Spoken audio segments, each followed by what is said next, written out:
ప్రేమ నమ్మకం కలిగినటువంటి మా పరలోకపు తండ్రి, మమ్మల్ని ప్రేమించి మా జీవితాల్లో మా బ్రతుకుల్లో మరొక దినం ఇచ్చావు. ఈ ప్రభు దినాన్ని నీ సన్నిధిలో చేరి నీ కుమారుడు మా ప్రభువు మా రక్షకుడైనటువంటి యేసుక్రీస్తు శ్రేష్ఠ నామంలో మమ్మల్ని అందరినీ చిన్న సహవాసంగా మమ్మల్ని సమకూర్చినందుకు వందనాలు. అలనాడు అబ్రహాం, ఇస్సాకు, యాకోబులకు దేవుడు అయి ఉండి వారి తోడుగా ఉండి వారికి నేను దేవుడిని చెప్పుకొని నాయన వారిని విడిపించి నడిపించి కాపాడి కానాన్ని చేర్చిన దేవుడు. ఈనాడు మరి నాయన సర్వ పాపాలతో నిండిపోయి నశించి నరకయోగ్యులమైన మా కొరకు నాయన నీ ప్రియకుమారుడైన యేసుక్రీస్తుని లోకానికి పంపించి ఆయన కల్వరి శిలువ మీద బలి చేసి ఆయన చిందించిన పరిశుద్ధ నిర్దోష నిష్కలంక రక్తం ద్వారా మా పాపాలు, శాపాలు, అతిక్రమాలు, దోషాలు కడిగి మమ్మల్ని బిడ్డలుగా చేసుకొని నాటి నుండి నేటి వరకు మా జీవితాల్లో మా బ్రతుకుల్లో అనేక మేళ్ళు మా కంటికి కనపడనివి, మా హృదయానికి గోచరము కానివి, మా తలంపులకు కూడా అందని మేళ్ళు మా పట్ల చేసుకుంటూ వస్తున్నాం. ఒక్కొక్కసారి మీరు చేస్తున్న మేలు మా కంటికి కనపడక, మా హృదయానికి గోచరము కాక, మా తలంపులకు కూడా అందక మరి నాయన అవిశ్వాసులై అనేక సార్లు నాయన మరి మేము ఆత్మీయంగా నీ నుండి తొలగిపోతున్నాం. కాకుండా నిమిత్తం మనిషి రొట్టె వల్ల కాదు, దేవుని నోటి నుండి వచ్చి ప్రతి మాట వల్ల జీవించనని ఆ జీవపు మాటలు వినే ధన్యత మా జీవితాల్లో ఈ దినం ఇచ్చినందుకు వందనాలు. నీ సన్నిధిలో చేర్చుకున్నందుకు వందనాలు. ఇంతవరకు కీర్తనల ద్వారా నిన్ను కీర్తించాము, ఆరాధన ద్వారా నిన్ను మహింపరిచాము. తిరిగి వాక్య ధ్యానంలోకి వెళ్తున్న మమ్మల్ని జ్ఞాపకం చేసుకోనండి. గ్రహించే హృదయంను హత్తుకునే మనసును మాకు ఇవ్వండి. విన్న మాటలు విని మర్చిపోయి మోసపోకుండా ఆ మాటలు మా హృదయంలో దాచుకునే ధన్యత మా అందరికీ దయచేయండి. కొద్ది నిమిషాలు నీ వాక్యపు వెలుగులో మమ్మల్ని ఉంచండి. నీ ఆత్మచేత మమ్మల్ని అందరినీ ముద్రించండి. యేసు క్రీస్తు వారి నామమును బట్టి వేడుకుంటున్నాము తండ్రి, ఆమేన్. అందరికీ వందనాలు. ఈ సమయంలో కొన్ని విషయాలు జ్ఞాపకం చేసుకుందాం. ఇవాళ ఏ తారీఖు అండి? 6వ తారీఖు. 6వ తారీఖు. ఇది జూలై నెలనా? జూలై 6. కనుక చాలా గందరగోళం అని చెప్పి చాలా మంది కూడా యూట్యూబ్ లో చూసుంటారు, టీవీలో చూసుంటారు. చాలా మంది కూడా యుగాంతానికి ఆరంభం అని చెప్తున్నారు. ఈవేళ జూలై 6వ తారీఖు అంట యుగాంతానికి ఆరంభం అని చెప్తున్నారు. టీవీలో చూడండి, మరి ఎక్కడ యూట్యూబ్లో చూడండి, ఎక్కడ చూసినా ఇదే న్యూస్. ఈ దినం నుంచి యుగాంత ఆరంభము అని చెప్తున్నారు. ఎలా చెప్పగలుగుతున్నారు వీళ్ళు అంటే, బాబా వంగ అనే ఆయన మరి 1911లో మరి బల్గేరియా దేశంలో పుట్టాడు. ఆయన 1911లో బాబా వంగ. డు అనే కంటే ఆమె అని అనొచ్చు, ఆమె లేడీ బాబా వంగ. ఆమె ఏం చేసిందంటే, ఒకరోజు తన దేశంలో బయటికి వెళ్ళటానికి సిద్ధపడినప్పుడు భయంకరమైన వర్షం పడుతున్నప్పుడు వెళుతుంది ఆమె. అక్కడ ఉరుములు మెరుపులు బాగా కురిసి ఆ యొక్క మరి మెరుపులకి ఆ యొక్క ఎలుగుకి ఆమె కళ్ళు ఏమైపోయినాయి? మూసుకుపోయినాయి, చూపు పోయింది ఆమె. అక్కడి నుంచి చూపు లేని వాళ్ళకే దేవుడు ఎక్కువ కనపడతాడు. చూడండి, ఎక్కడైనా చూడండి, కళ్ళుంటే ఈ లోకాన్ని చూసి పాడైపోతాం. కళ్ళు లేకుండా ఉంటేనే చాలా మంచిది. చాలా మందికి గుడ్డోళ్ళని చూసి మనం జాలి పడతాం, కానీ మనం గుడ్డోళ్ళు ఎందుకు కాకూడదు? అందుకే అక్కడ ఒక మాట అన్నాడు యేసు ప్రభు వారు 14వ అధ్యాయంలో, తీయొద్దు. ఏమన్నాడు అంటే, చూచువారు ఇక చూడకుండును గాక, చూడని వారు చూపునందుటకు ధన్యత దయచేయుగాక అన్నాడు. అంటే ఏమి చూస్తున్నాం మనము? చెప్పాలి మీరు. లోకాన్ని చూస్తున్నాం, పాపాన్ని చూస్తున్నాం, భయంకరమైన పరిస్థితులు చూస్తున్నాం. కానీ ఇంతవరకు లోకాన్ని చూడలేని వాళ్ళు ఉన్నారు, చూసావా, వాళ్ళు ధన్యులు అన్నాడు.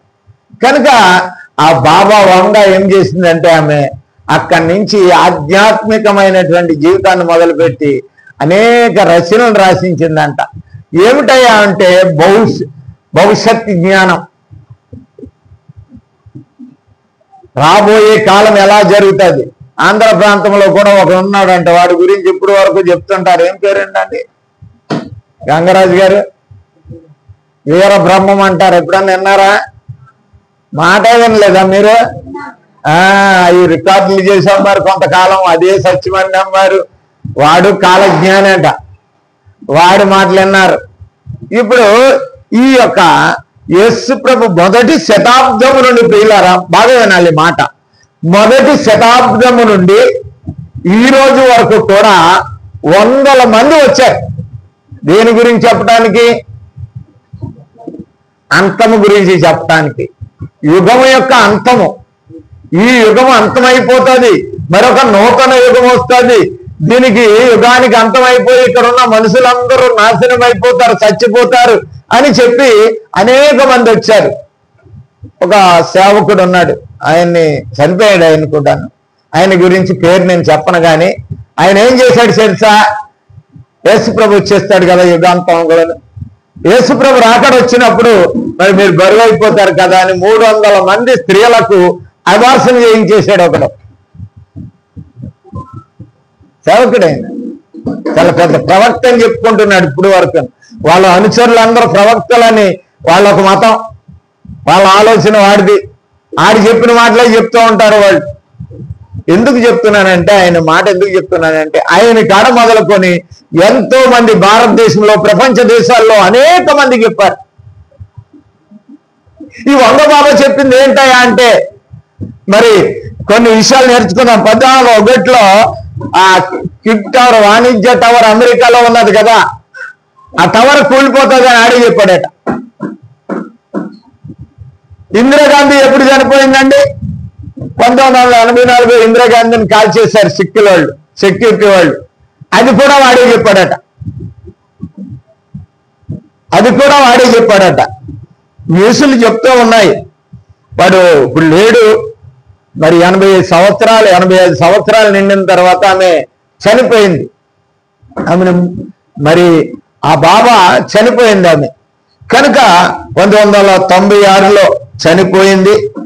ఆమె విపత్తుల గురించి ఎక్కువ చెప్పేదట, విపత్తుల గురించి ఎక్కువ రాసేవారంట. ఇప్పుడు మీరు ఎప్పుడన్నా యూట్యూబ్లో చూడండి, ఆమె గురించే ఇప్పుడు బరిసండం అనేక దేశాల్లో. ఆ రోజుల్లో మరి ఈ రోజున జరుగుతున్నట్టే రష్యా ఉక్రెయిన్ యుద్ధం కానీ, ఇస్రాయేల్ ఇరాక్ యుద్ధం కానీ, మరి అనేకమైనటువంటి కరువులు, కాటకాలు, ఉప్పెన్లు, తుఫానులు, ఇవన్నీ కూడా వారికి చెప్పిండంట. అమెరికా పరిస్థితి, ఆనాడు నల్ల జాతి వాళ్ళని అసహించుకునేవారు. ఎవరండి చెప్పండి? అమెరికన్లు. నల్ల జాతి వాడు ఉండకూడదు అని. కానీ నల్ల జాతి వాడు ప్రెసిడెంట్ అయ్యాడు. ఎవడాడు? ఒబామా ఏం చేశాడండి? ప్రెసిడెంట్ అయ్యాడు. మరి నల్ల జాతి వాడు అవుతాడు అని ఆడే చెప్పాడు. అటు పెద్ద జ్యోతిష్యుడే కదండి. కనుక ఇట్లాగ అనేక విషయాలు చెప్పాడు. కనుక దాన్ని పట్టుకొని ఈ రోజుని రష్యా ఉక్రెయిన్ యుద్ధం కానీ, కరువులు కాటకాలు కానీ, వరదలు కానీ, ఉప్పెన్లు కానీ, తుఫాన్లు కానీ, సునామీలు కానీ, అగ్ని పర్వతాలు కాల బద్దలవటం కానీ, మరి నిన్నగాక మొన్న బంగాళాఖాతంలో 4.2 స్కేల్ మీద భూకంపం వచ్చిందంట బంగాళాఖాతంలో. నిన్న రాత్రి మరి అండమాన్ నికోబార్ దీవుల దగ్గరలో పులామా వే అనే దగ్గర భూకంపం వచ్చిందంట. ఇలాగ వస్తూనే ఉన్నాయి. ఇవన్నీ చూసుకుని గత 6 నెలల నుంచి 780 సార్లు భూమి కంపించింది ప్రపంచంలో. అది సత్యం, సైన్స్, అది ఒప్పుకుందాం. మన హైదరాబాద్లో కూడా దరిదరికి ఒక 6 నెలల్లో 3 సార్లు కంపించింది. కనుక ఇట్లాగా భూమి కంపిస్తుంది. భూకంప స్కేల్ మీద కదులుతుంది. ఈరోజు నిన్న రాత్రి జపాన్ లో ఉన్నటువంటి అగ్నిపర్వతం పొగలు కమ్ముకొని బయటకు వచ్చేసిందంట. ఇప్పుడు ఏమంటున్నారంటే వాడి వాక్యము, వాడి యొక్క జ్యోతిష్యం సత్యం. ఇది ఆసరాగా తీసుకుని జపాన్ లో ఒక ఆమె తెలిసింది, రింకు బాబా అని ఒక ఆమె తయారైంది.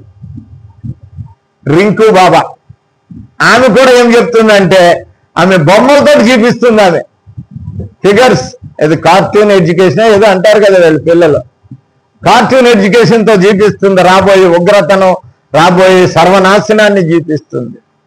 వీళ్ళారా ఇవన్నీ మనం చూస్తూనే ఉన్నాం. మనకి ప్రభు వినిపిస్తూనే ఉన్నాడు.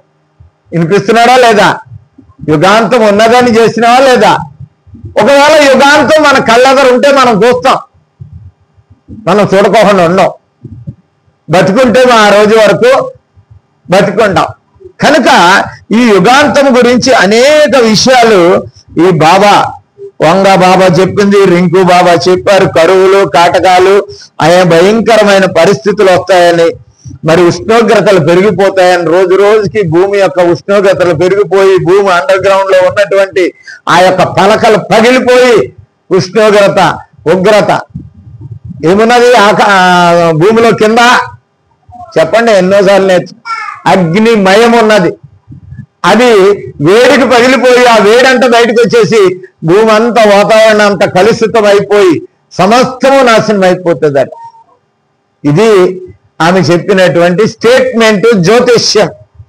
దాన్ని భుజాన్ని వేసుకుని ఊరేగుతున్నారు ఈ టీవీ ఛానల్స్ వాళ్ళు, ఈ యొక్క తాత్వికవేత్తలు అనేక మంది. కనుక ప్రియులారా, ఇది ఎంతవరకు నమ్మాలి, ఎంతవరకు మనం విశ్వసించాలి? ఇది కరెక్టేనా? ఇది నిజమేనా? ఎందుకు మనం దీని మీద మనసు పెట్టాలి అని అంటే, ఈమె కంటే ముందు క్రీస్తు పూర్వం, క్రీస్తు శకం, మరి యేసు ప్రభు వారు ఉన్నప్పుడు ఆయన ఒక మాట చెప్పాడు. ఆయన ఈ లోకానికి, వీళ్ళకి అందరికంటే ఆయన ముందే చెప్పేస్తాడు. లోకంలో జరుగుతున్న అన్ని కూడా బైబిల్లో లేని ఏమీ లేవు, జరిగి జరగవలసినవి, జరగవలసినవి కూడా అన్ని కూడా సిద్ధపరిచి వినిపించేశాడు. కానీ వేళ రోజున వచ్చి ఇది గొప్పది, అది జరుగుతుంది, ఇది జరుగుతుంది, వేరే బ్రహ్మ చెప్పేసి జరుగుతున్నాయి, ఆడోళ్ళు మగోళ్ళు బట్టలు వేసుకుంటారు, మగోళ్ళు ఆడోళ్ళు బట్టలు వేసుకుంటారు. ఇవన్నీ కూడా అనేక విషయాలు టీవీలతో, ఇంతకుముందు రికార్డు ఉండేది కదా, అప్పుడు ఏంటంటే డిస్సులు ఉన్నప్పుడు అనేక మంది చేసి పంపించారు వీడి గురించి.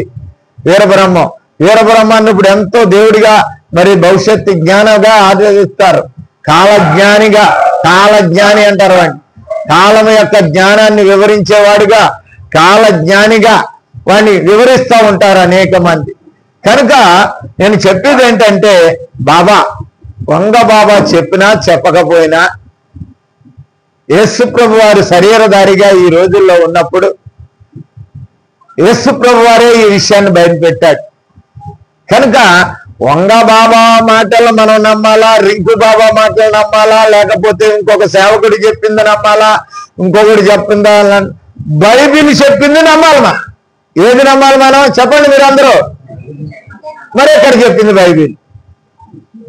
చూసుకుందాం. మత్తయి సువార్త, దీనికి మత్తయి సువార్త 24వ అధ్యాయం, 24వ అధ్యాయం 3వ వచనం నుంచి చూద్దాం. ఆయన ఒలీవల కొండ మీద కూర్చుని ఉన్నప్పుడు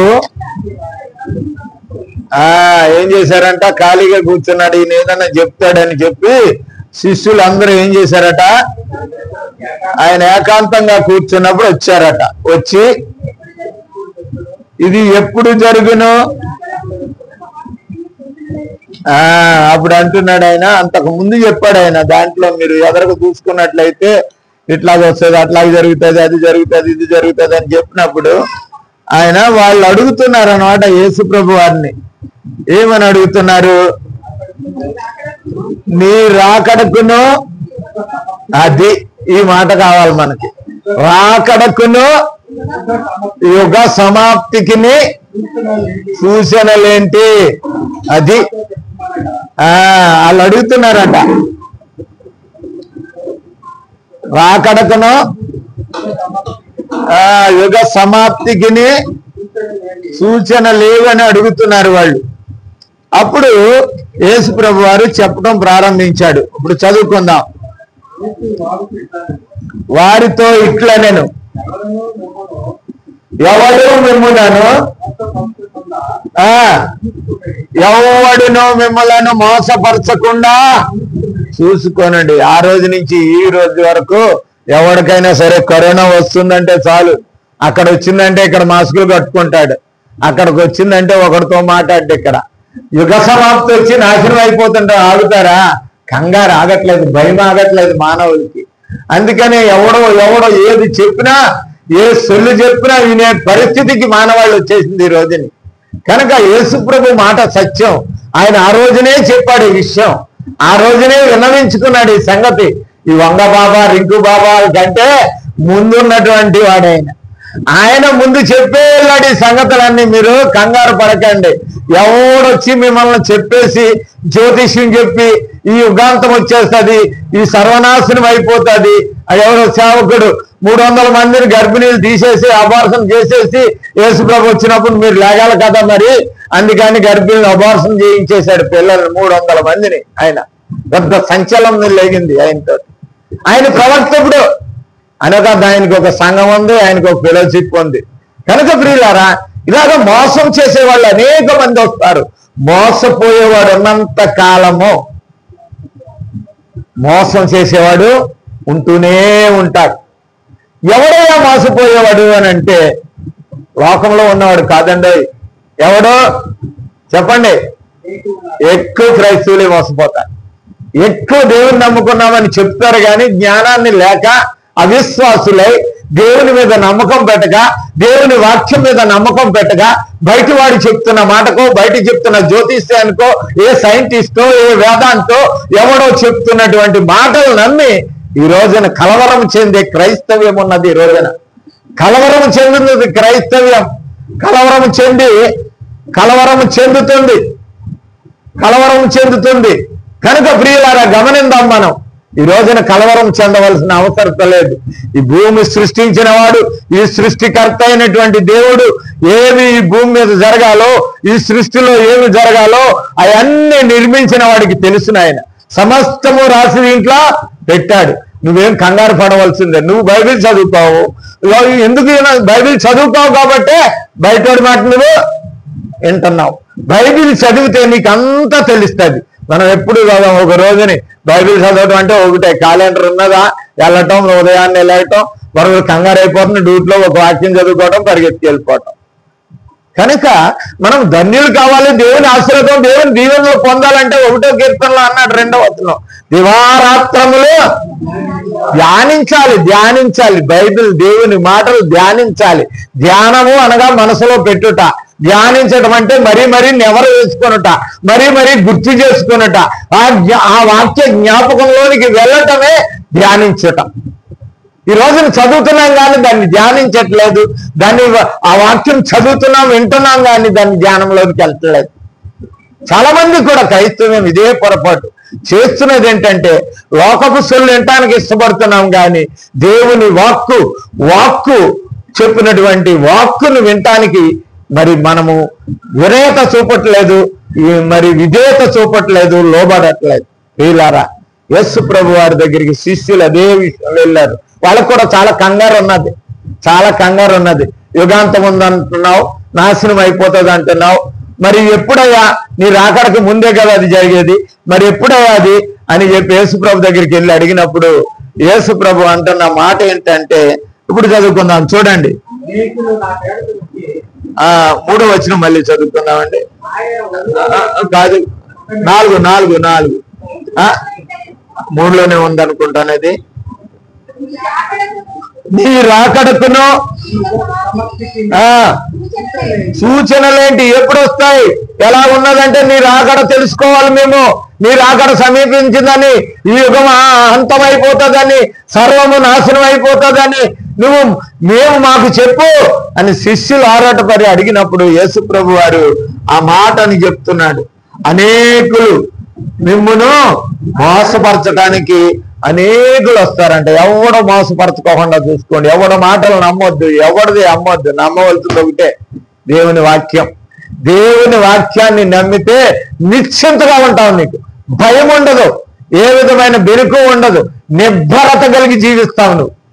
ఈ రోజున బైబిల్ చదవకే అవిశ్వాసాలు అయిపోతున్నారు, భయపడుతున్నారు, పిరికివారు అయిపోతున్నారు, నరకానికి వెళ్ళిపోతున్నారు.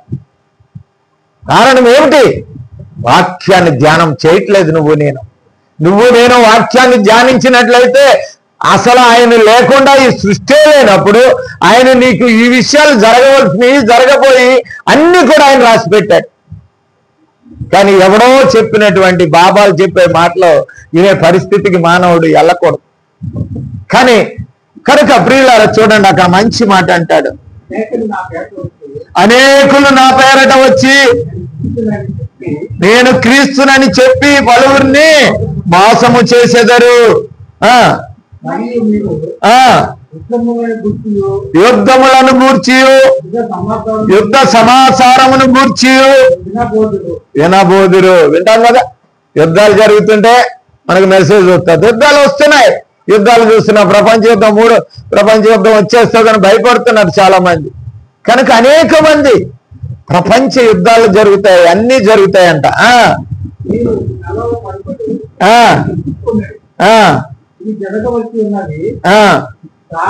కానీ అంతము వెంటనే రాదు. అంతము వెంటనే రాదు. కలవరం వెంటనే రాదు. నువ్వు కంగారు పడ అవసరం లేదురా బాబు. యుద్ధాలు జరుగుతాయి. తర్వాత విషయం చాలా బాగా క్లియర్గా ఇచ్చాడు. జనముల మీదకి జనములను. ఇప్పుడు భారతదేశంలో పెద్ద కుంపటేంటో తెలుసా అండి? విడగొట్టి పరిపాలించడం. ఆ రోజున ఇంగ్లీష్ వాడు విడగొట్టి పరిపాలించాడు మమ్మల్ని అని చెప్పి వేలు ఏడిశారు. ఇప్పుడు విడగొట్టేవాడు వీడే. నీ జాతిది, నీ కులమిది, నీ మతమిది, నీది విడగొట్టడమే. తెలుసా అండి? ఎన్ని అసోసియేషన్లు అండి. వైశ్యుడు వేరంట, శైవుడు వేరంట, దాంట్లోని మళ్ళీ ఇంకొకడు వేరంట. అందరికీ మళ్ళీ వాళ్ళు సమాజాలు విడగొట్టుకుని జీవిస్తున్నారు. ఎంత భయంకరమైనటువంటి స్థితిలో ఏర్పడుతున్నాయంటే అంత భయంకరం. ఆ రోజునే యేసుప్రభు వారు చెప్పారు, రాజ్యముల మీదకి రాజ్యములను, జనముల మీదకి జనములను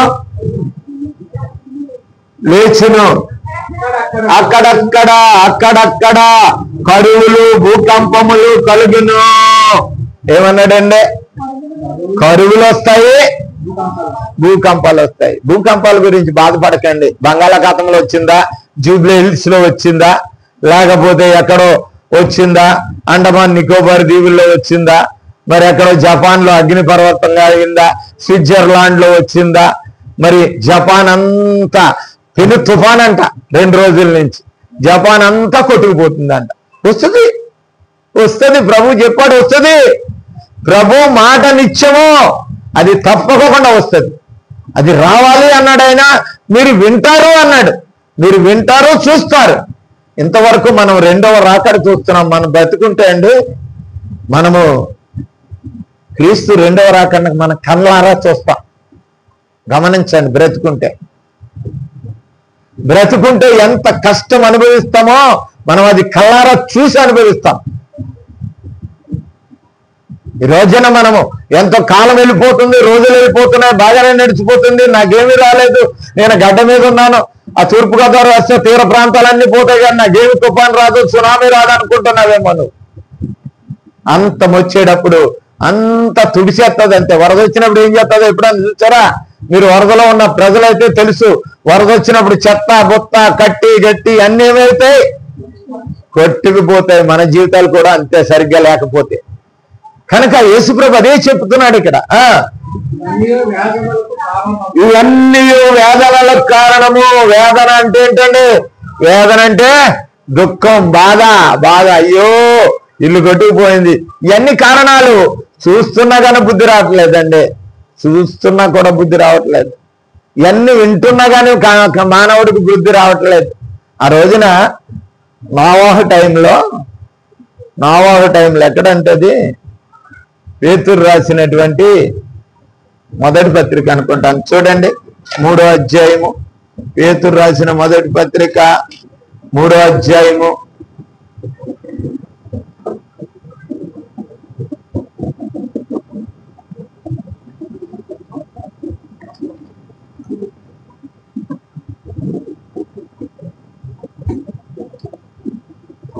ఇక్కడ చూడండి, చదువమ్మా.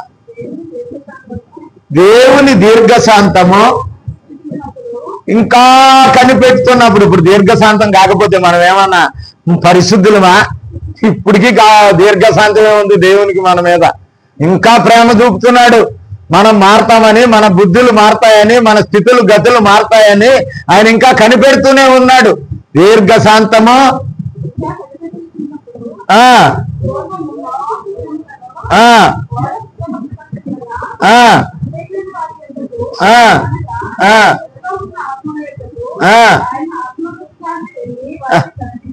వారికి ప్రకటించని రోజున సర్వ మానవాళికి ప్రకటింపబడుతుంది సువార్త. అంతము గురించి, మరి యుగాంతము గురించి, యేసు ప్రభు రాకడ గురించి అంతా కూడా విశదీకరింపబడుతుంది. 25లో చూడండి, మత్తయి సువార్త. ఇక్కడ మాట ఉంటది 25లో.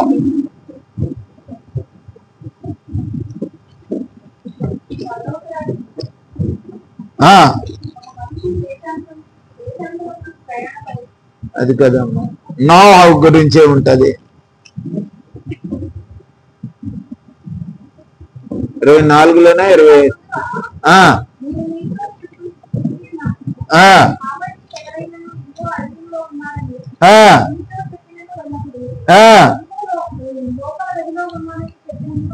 నమ్మకుడు ఎలాగ వచ్చినో మనిషి కుమారుని రాకడ మెరుపు ఎలాగ వస్తుందండి? అక్కడ వస్తుంది, ఇక్కడ వస్తుంది, ఇక్కడ ఉంటే అక్కడికి వెళ్ళిపోద్ది. మెరుపు అంత స్పీడ్ గా ఉంటుందట. పీనుగులు ఎక్కడ ఉండెనో అక్కడ గద్దలు. పీనుగుల గురించి మరో తర్వాత ధ్యానం, పీనుగులు గద్దల గురించి తర్వాత చెప్పుకుందాం. పోగవును ముగిసిన వెంటనే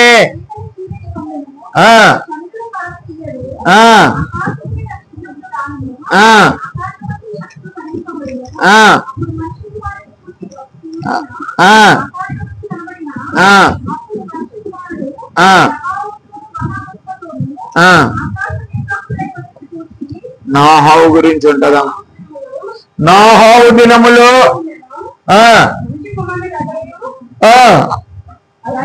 అలాగే ఉండును. తర్వాత మాట, జల ప్రళయమునకు ముందటి దినములలో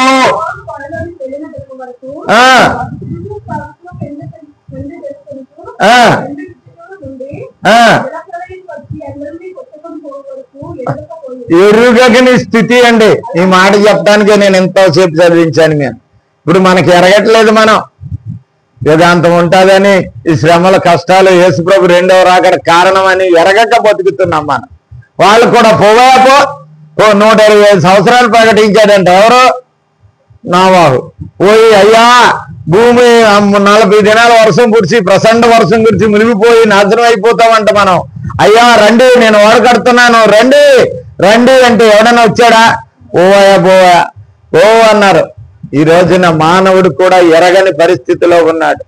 నిజమే, అది నిజమే. యుగాంతము నిజమే. ఆ యుద్ధాలు సూచనలు నిజమే. కరువులు కాటకాలు నిజమే. ఇవన్నీ రావాల్సిన వారి ఉన్నాయి. ఇవన్నీ ఎరగని జనము ఇప్పుడు ఉన్నారు కనుక దేవుణ్ణి ఎరగటము, శ్రమల కష్టాలు అది ఎరగటం కాదు, యుగాంతము ఎరగటము, మరి యేసుప్రభు రెండవ రాకడ ఎరగటం కాదు. అసలు మనుషులే దేవుని ఎరగని స్థితిలో జీవిస్తున్నటువంటి జనాంగం ఉన్నటువంటి రోజులు ఇవి. చాలా భయంకరమైనటువంటి రోజుల్లో జీవిస్తున్నాం ప్రియులారా. కనుక ఇక్కడ ఈ మాటలో కొంచెం చూసుకుందాం. 24లోకి వెళ్ళిపోదాం. 24లో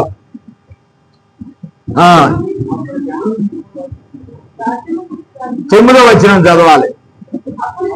అప్పుడు జనులు మిమ్మల్ని శ్రమలు పాలు చేసి చంపెదరు. ఏం చేస్తారంట?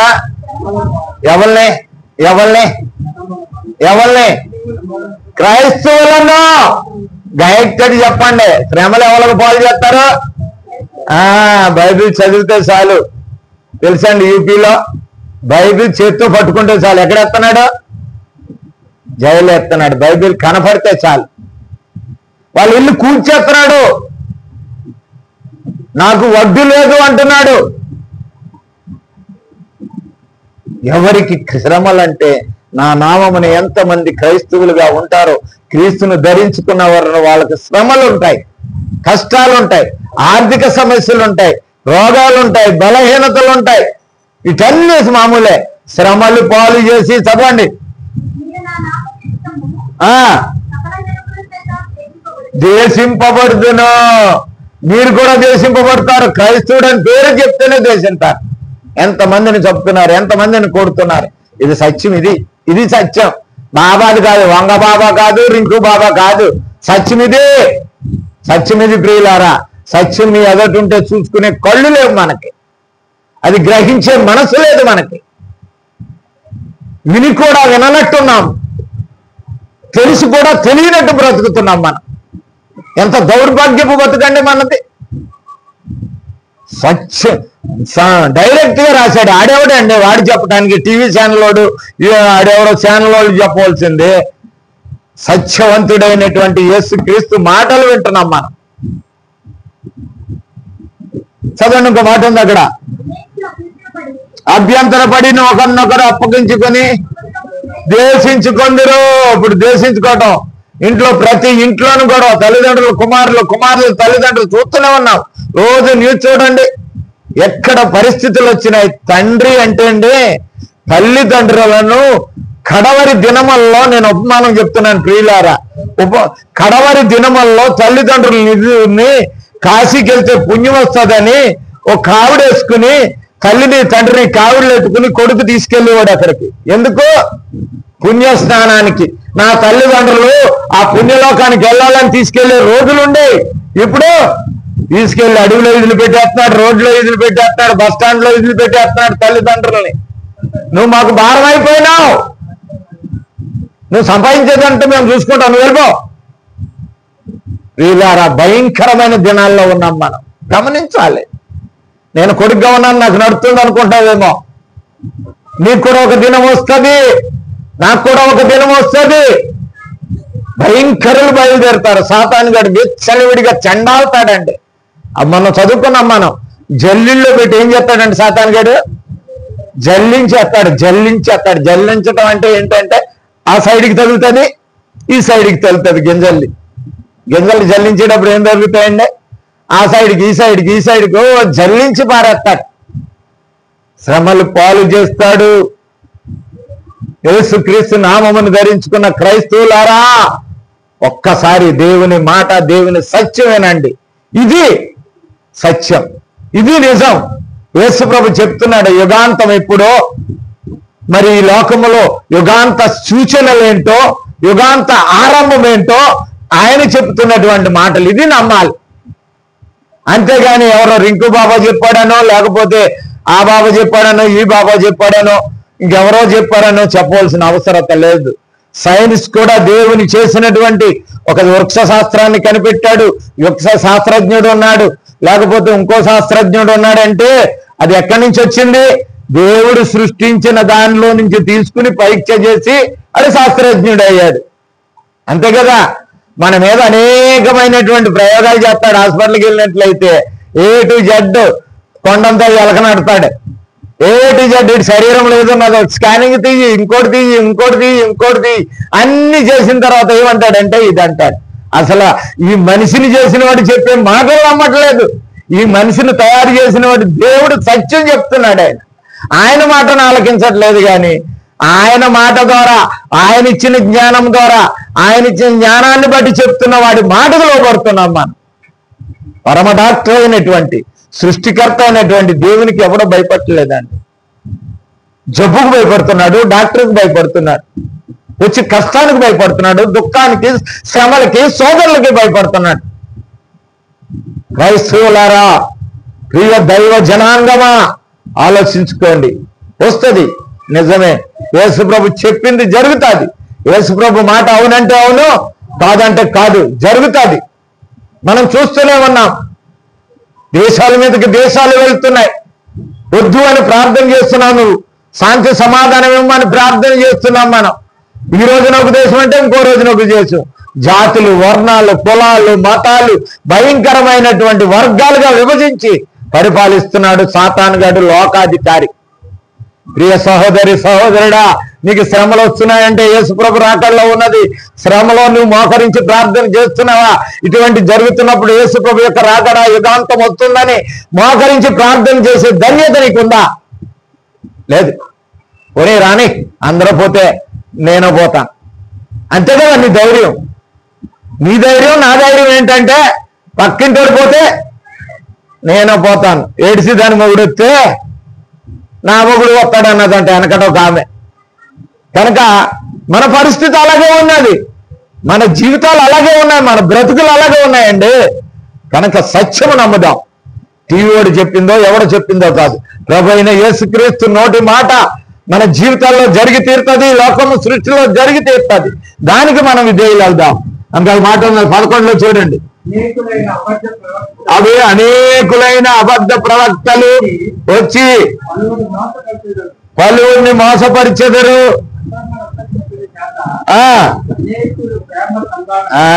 ఏం విస్తరిస్తుందమ్మా? అక్రమము. క్రమము లేదు, క్రమము లేని మానవాళి, క్రమము లేని జీవితాలు, క్రమము లేదు. తల్లి అంటే ఏంటో, తండ్రి అంటే ఏంటో, భార్య అంటే ఏంటో, భర్త అంటే ఏంటో, పిల్లలంటే ఏంటో, పెద్దలంటే ఏంటో, సమాజం ఏంటో ఎరగని రోజులు, భయంకరమైన పరిస్థితులు వచ్చేసినాయండి. అక్రమము విస్తరిస్తుంది. క్రమము అనగా ఏంటంటే చెప్పిన విధంగా చేయకోకుండా. తెలుసా అండి? పిల్లగాడిని కూడా ఇప్పుడు మాట చెప్పించలేము మనం. తెలుసా అండి? పిల్లగాడికి కూడా చెప్పించలేము. ఇది క్రమమురా, ఇది చేయరా అంటే దానికి ఆపోజిట్ చెప్తాడు. ఎంత భయంకరమైన పరిస్థితులు వద్దంటే, ఎంత మేలులు చేస్తున్నా సరే అండి దేవుడు. నా బాధ అదే, ఎంత మేలులు మన జీవితాల్లో ఎన్నో మేలులు చేస్తున్నాడు దేవుడు. కనీసం కొద్దిగా మనసు పెట్టరండి. మరణము నుంచి నన్ను బ్రతికించాడని తెలియకోకుండా కొబ్బరికాయ కొడతానన్నాడు ఒకడు. ఎంత భయంకరమైన పరిస్థితులు అండి. భూమికి దండాలు ఎట్టుకుంటున్నాడు ఒకడు. ఏమిటండి ఈ క్రైస్తవ్యం ఇలాగైపోయింది? లోకము మాట వింటున్నాం, లోక స్థితులు వింటున్నాం కనుక మన జీవితాల్లో ఈ కష్టాలు, బాధలు, శ్రమలు, మనకి ఈ వేదనలు ఉన్నాయి. ప్రతి జీవితంలో, ప్రతి కుటుంబంలో వేదన ఉందండి. వేదన లేని కుటుంబం ఉన్నది అనుకుంటే అది పొరపాటు. ప్రతి కుటుంబంలో ఉన్నది. వేదనలకు కారణం ఏంటి తెలుసా? క్రీస్తు మాటలు నమ్మి విధేయులై మోకరించి భయభక్తులు కలిగి ఆయన సన్నిధిలో ఉండి మన జీవితాలను మనం భద్రపరచుకోవాలి. ఉప్పిన రావని, సునామీ రాని, యుద్ధాలు రానివి, ఇంకోటి రాని, ఏమైనా పర్వాలేదు.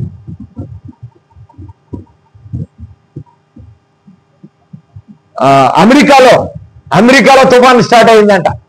పొద్దున వార్తలు. వాడికి ఇదే దొరికింది. ఇంకా అంటాడు టీవీ వాడికి ఒక పండగ.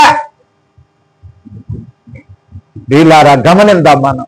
యేసు ప్రభు వారు ఈ లోకంలో ఉండగానే క్రీస్తు శకం 33లో రాసినటువంటి ఆ యొక్క స్వార్థను, ఆయన రాసినటువంటి మరి మాట్లాడిన మాటలను రాసినటువంటి ఈ స్వార్థికుడు రాసిన మాటలు మనం జ్ఞాపం చేసుకుందాం. ఇంకొక 2 మాటలు ఉన్నాయి.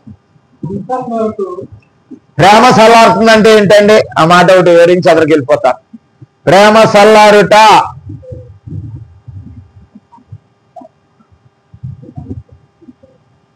ప్రేమ ఎలా చల్లారిపోద్దండి? పొంగు చల్లారిపోతుంది నీళ్ళు ఎత్తింది. పొంగు వస్తుంది అనుకో, కొన్ని నీళ్ళు తీసి ఎలా కొడితే పొంగు చల్లారిపోద్ది. మరి ప్రేమ ఎలా చల్లారిపోద్ది?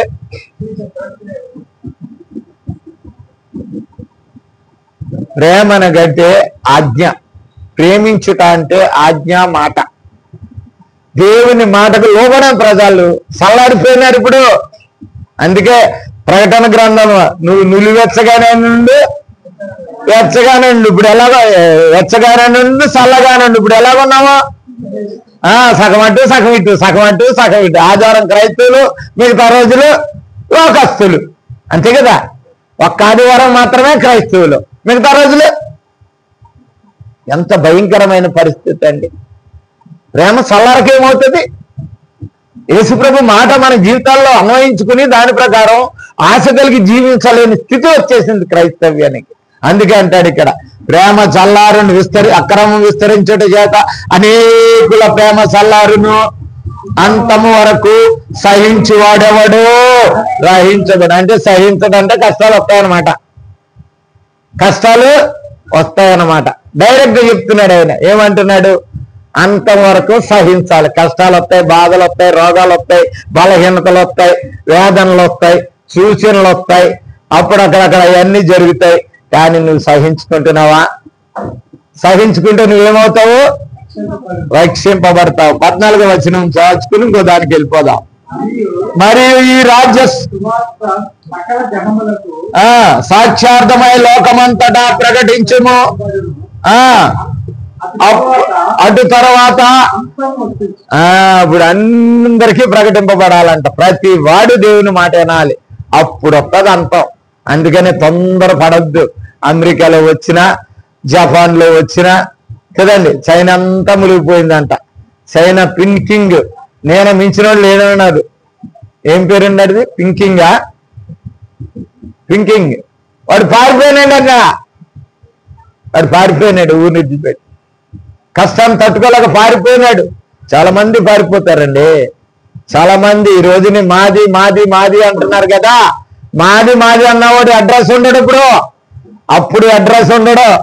ఇది నాది నాది నాది అని అనేవాడు ప్రతి ఓడు కూడా విడిచిపెట్టి పారిపోవాల్సిందే. కనుక ప్రియులారా గమనించుకుందాం. మనం ఇంతవరకు నేర్చుకున్న మాటల్లో నేను నేర్చుకోవాల్సింది ఏంటంటే, ఆ 107వ కీర్తనలో 5వ వచనాన్ని 9వ వచనాన్ని, 5వ వచనం 9వ వచనం.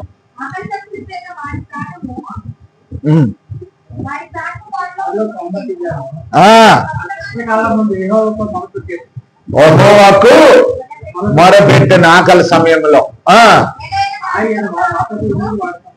9 ఏలయనగా ఆశగల ప్రాణములను ఆయన తృప్తిపరచును, ఆకలి కొనిన వారి ప్రాణమును మేలుతో నింపి ఉన్నాడు. ఇప్పుడు ఆకలి గురించి నేర్చుకుందాం. కరువులు వస్తాయి కదా. కరువు అంటే దేనికండి? కరువు అంటే మనకు ఒకటే. ఏంటి కరువు అంటే? చెప్పండి. కరువు అంటే ఒక్కటే.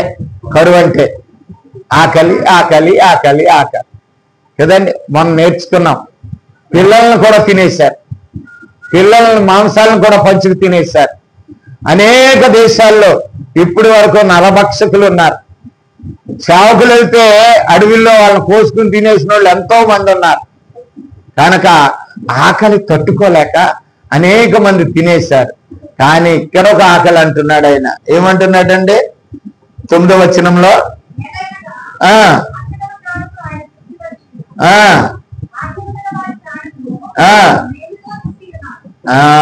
అసలు తృప్తి ఉంటుందా మానవుడికి? తృప్తి ఉంటుందండి. మనం చేసుకున్నాం. సామెతల గ్రంథం 27:20లో మాట అన్నాడు. సామెతల గ్రంథం 27:20 చదవాలి. బైబిల్ అందరూ చూడాలి దయచేసి. అగాధమునకును అగాధ కోపము. ఏంటంటే అగాధము అగాధ కోపం అంటే పాతాళము నరకము. తృప్తి కానేరేది. ఎంతమంది చచ్చిపోతున్నా నాకు నోరు తెరిసే ఉంటది. అది నువ్వేమో నిండిపోయారు, సర్లే ఇంక అక్కడికి వెళ్ళలేమో అనుకుంటున్నావేమో నువ్వు. ఎంతైనా దానికి తృప్తి ఉండదు. అలాగుననే మనకు కూడా ఏం లేదంటే తృప్తి లేదు. 10 రూపాయలు ఇచ్చాడు అనుకో, పక్కన ఇచ్చేసాడు అనుకో, 10 రూపాయలు అడిగిన వెంటనే పొరపాటు చేశాను, 20 రూపాయలు అడిగితే ఇచ్చేసింది కదా, 100 రూపాయలు అడిగితే ఇచ్చేసింది కదా అనుకుంటాడు. తృప్తి ఉండదు వీడి జీవితానికి.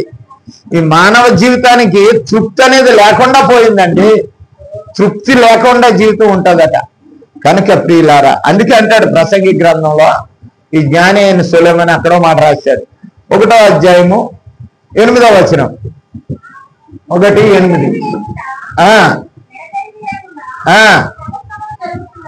ఎవడ తెరుపు లేకుండా భూమి మీద సమస్తము జరుగుతున్నది.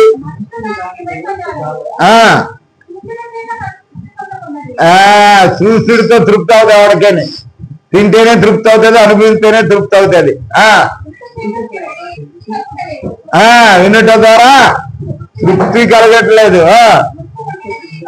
సరిపోదు. వినుట ద్వారా తృప్తి లేని జీవితాలు అయిపోయినాయి. వాక్యం వింటున్నారు, తృప్తి లేదు, సాటిస్ఫాక్షన్ లేదు. ఎప్పటికప్పుడు కూడా కడిగేసుకోవటమే, దులిపేసుకోవటమే, కోడి దులిపేసుకున్నట్టు మన జీవితాలు. ప్రియులారా, ఇది సత్యం. ఇది యుగాంతం ఎప్పుడు వస్తుంది, యుగాంతం ఎలా జరుగుతుంది, మరి ప్రభు అయినటువంటి యేసుక్రీస్తు మాటల్లో విన్నాం. దాంట్లో గొప్పది ఏమిటంటే కరువు.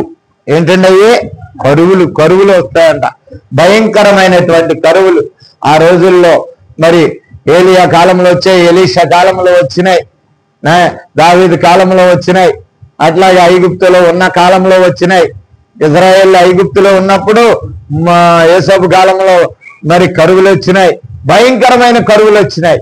మరి సొలొమోను కాలంలో వచ్చినాయి, అనేక రోజుల్లో కరువులు వచ్చినాయి.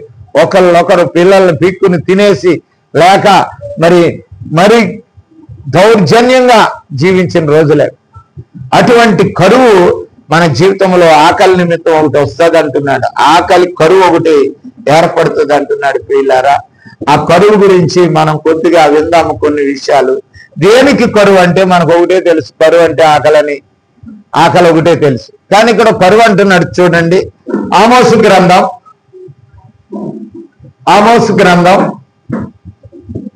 8వ అధ్యాయము 11 నుంచి 13. రాబో దినములందు, రాబో దినాలంటే ఇయ్యే కావచ్చండి. ఈ దినములందు ఏం పుట్టిస్తాడంట? క్షామము అనగా కరువు పుట్టిస్తాను. అది అన్నపానములు, తిండి గిండి, నీళ్లు తాగటం లేకపోవటం వల్ల వచ్చి కరువు కాదు. ఇప్పుడు దేని వల్ల వస్తుందంటే మనకు క్షేమము? దేవుని మాట వినట్లేదు కాబట్టి నీకు క్షేమం వస్తుంది. నీ జీవితంలో దేవుని మాటను వినలేకపోతున్నావు.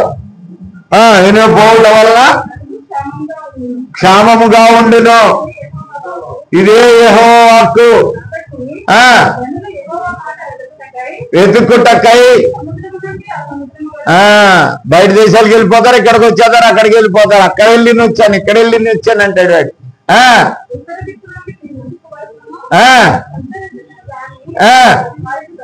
దొరకదు. దేవుని మీద ధ్యాసం లేదు. వాడు చెప్పింది ఎంత, వీడు చెప్పింది ఎంత, సగత పోగు చేసుకుంటారు. దేశాలు తిరుగుతారు, ఎన్నో ప్రాంతాలు తిరుగుతారు. కనుక వీళ్ళారా, మరి ఇది ఏమి కరువుంది చెప్పండి మీరు? యెహోవా మాట వినకపోవడం వల్ల వచ్చు కరువు. చైనాలో ఇప్పుడు మొన్నటి వరకు చైనాలో సువార్త ప్రకటించలేదు. మరి దక్షిణ కొరియా, ఉత్తర కొరియా, ఈ దేశాల్లో, కొరియాలో దక్షిణ కొరియా కానీ ఉత్తర కొరియా, వాడు ఏం పేరు ఇది? ఉత్తర కొరియా ఏం పేరు? తేజ. వాడేంటి తెలుసా? బైబిల్ పట్టుకుంటే జైల్లో వేసి చంపేయటం అంటే. ఇప్పటికీ అదే పాలనాడు. బైబిల్ చదవటానికి ఏం లేదు. నేనే దేవుణ్ణి, దేవుడు లేడు, నన్నే ఆరాధించండి. నేను కటింగ్ ఎలాగేసుకుంటే మీరు కూడా అలాగేసుకోవాలి. నా కటింగ్ లాంటి కటింగ్ కాకుండా ఎవడన్నా వేసుకున్నాడంటే నరికే. ఈ రోజుకి జరుగుతుంది ఇది. దేవుని వాక్యము వినకపోవటం వల్ల వేదనలు, కష్టాలు, బాధలు నీ జీవితంలో వస్తున్నాయంటే, కరువు తీరాలి అని అంటే ఏమి వినాలి నువ్వు? దేవుని మాట వింటేనే నీ జీవితంలో కరువు ఉండదు, నీ జీవితంలో వేదన ఉండదు, నీ జీవితంలో శోధనలు ఉండవు, నీ జీవితంలో ఇబ్బందులు ఉండవు, కష్టాలు ఉండవు, రోగాలు ఉండవు. బలవుతుంది దేవుని మాట. అంత గొప్పది ఆ మాట. చదవండి అక్కడ.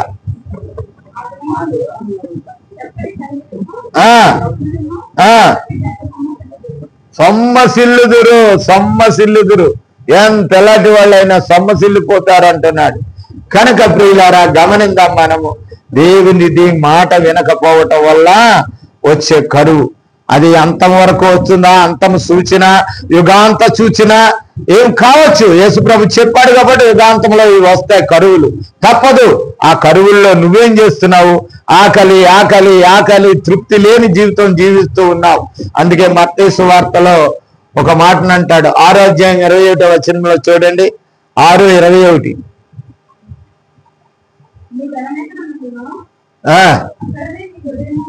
ఆ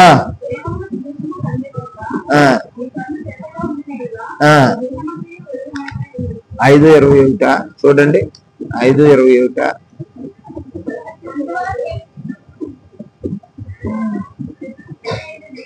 అమ్మా కనుక 5వ అధ్యాయం 6వ వచనం చదవండి. నువ్వు ప్రార్థన చేయనప్పుడు నీ గదిలో 5:6 నీతి కొరకు ఆకలి దప్పులు గలవారు ధన్యులు, వారు తృప్తి పరచబడుదురు. కనుక నీతి కొరకు ఆకలి దప్పులు ఉండాలండి.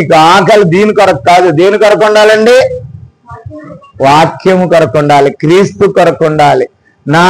నా నిమిత్తము 5:11 అక్కడే ఉంటది. నా నిమిత్తము జనులు మిమ్మల్ని హింసించి నిందించి మీ మీద చెడ్డ మాటలు పలికినప్పుడల్లా మీరు ధన్యులు, ఆనందించండి, సంతోషించండి. అట్లాగే మొదటి పేతురు 4వ అధ్యాయం 16వ వచనంలో ఏమన్నది? 16 సద్భక్తితో జీవించనుద్దేశించి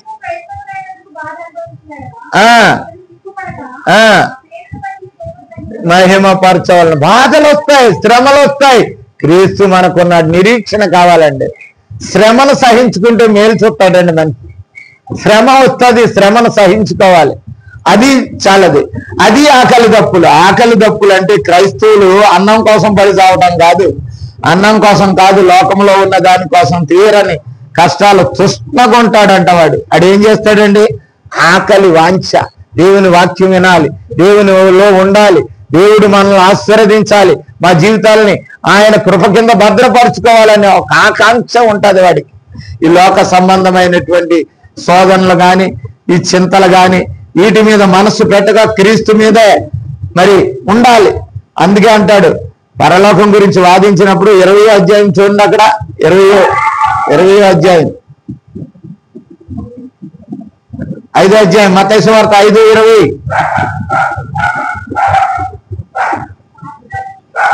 శాస్త్రుల నీతి కంటేనో పరిచయుల నీతి కంటేనో నీ నీతి అధికము కాని ఎడలా. అంతే. శాస్త్రులు పరిచయులు సేవకుల కంటే బోధ వినేవాళ్ళే ఎక్కువ. మరి నీతి పెంచుకోవాలి, వినేవాళ్ళు నీతిలో ఉండాలి, నీతిలో ఉండాలి. 48 చూడండి, అక్కడ 48. మీరును పరిపూర్ణులుగా మీ తండ్రి పరిపూర్ణుడు కనుక మీరును పరిపూర్ణులుగా ఉండండి. మీ జీవితాలు సరి చేసుకోండి, మీ బ్రతుకులు సరి చేసుకోండి. కనుక పరిపూర్ణులుగా మనం ఉన్నట్లయితే దేవుని యొక్క కృప మన మీద, మన కుటుంబాల మీద, మన మీద ఉంటూ ఉంటుంది. ప్రియులారా, గమనిద్దాం మనం ఏం చేస్తున్నామో, గమనిద్దాం. చూడండి, ఈ యొక్క మాటను ప్రభు అంటాడు, నీతి కొరకు ఆకలి దప్పులు గలవారు ధన్యులు, వారు ఏమని ఉన్నదండి 6లో, వారు తృప్తిపరచబడుదురు. తృప్తిపరచబడుట అంటే వాళ్ళ జీవితాల్లో తృప్తి ఉంటుంది. నేను ఈ విధంగా ఉన్నాను, పర్వాలేదు, ఈవేళ దేవుడు నాకు పెడితే పర్వాలేదు, పెట్టకపోయినా పర్వాలేదు, ఈ రోజు నువ్వు ఉన్నది తింటున్నాను, ఇంకో రోజు కూడా దేవుడు నాకు ఇస్తాడు కదండి.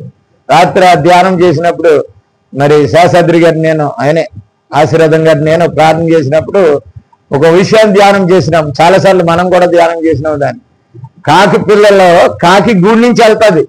ప్రొద్దుటే లెగిసి కాకి అందరికంటే ముందు లెగిసేది ఏంటో తెలుసా?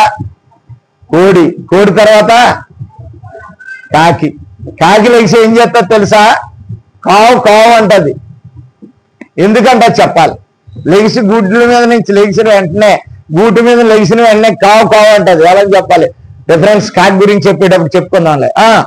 ఎందుకంటే చెప్పాలి,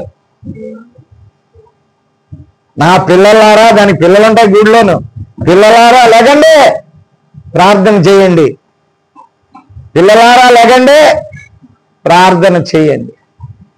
మనం ఎంతమంది చెప్తున్నాం అండి అలా? రాత్రి నిద్ర లేదు బాబాడికి, పడుకొని ఎందుకు చెప్పు. కాకి పిల్లలు లెగిసి మా అమ్మ బయటికి వెళ్తుంది, దానికి తిండి దయచేయి, ఆహారం దయచేయి, అది తీసుకొచ్చి మాకు ఆహారం పెడతాది. ప్రియులారా, మన జీవితాలు మనం ఎందుకు కట్టుకోలేకపోతున్నాం? క్రీస్తులో మనకు ఆకలి దప్పులు లేని జీవితం జీవిస్తున్నాం. దేవుడంటే కోరిక ఆకాంక్ష లేని బ్రతుకులు బ్రతుకుతున్నాం. మనం దేవుని మీద ఆశ లేదు మనకి. ఏదో ఈ లోకంలో ఆశ, లోక సంపద మీద ఆశ, వీటన్నిటి మీద మనం ఆశపడి బ్రతుకుతున్నాం. కానీ మనం దేవుని మీద ఆశపడి జీవించలేకపోతున్నాం. చూడండి, ఒక మాట అంటాడు అక్కడే 4వ వచనంలో, దీనికి అనుసంధానం అది. దుఃఖపడివారు ధన్యులు. నువ్వు దుఃఖపడుతున్నావా? ఏదన్నా లేదు, కానీ దానివల్ల నువ్వు ఓదార్చబడతావు. ఏ దుఃఖం అన్నది నీకు, ఏ దుఃఖంలో నువ్వు ఓర్పు సహనం వహించు, తప్పకోకుండా నిన్ను ఓదార్చే దేవుడు ఉన్నాడు. ఎవరిని నువ్వు నమ్ముకున్నావో ఆయన అంటాడు, 1 కొరింథీ 10లో అంటాడు, ఏమంటాడు? ఆయన నమ్మకస్తుడు అంటాడు. ఆయన ఎవరంటే నమ్మదగిన దేవుడు, నమ్మకస్తుడైన. కనుక నమ్మినట్లయితే. తర్వాత చూడండి 6వ వచనం చూసుకున్నాం. 9వ వచనం చూడండి. సమాధాన పడువారు ధన్యులు, వారు సమాధాన దేవుని కుమారులు అనబడుదురు. దేవుని కుమారులు అనబడుదురు. మత్తయి సువార్త 5వ అధ్యాయం 19వ వచనంలో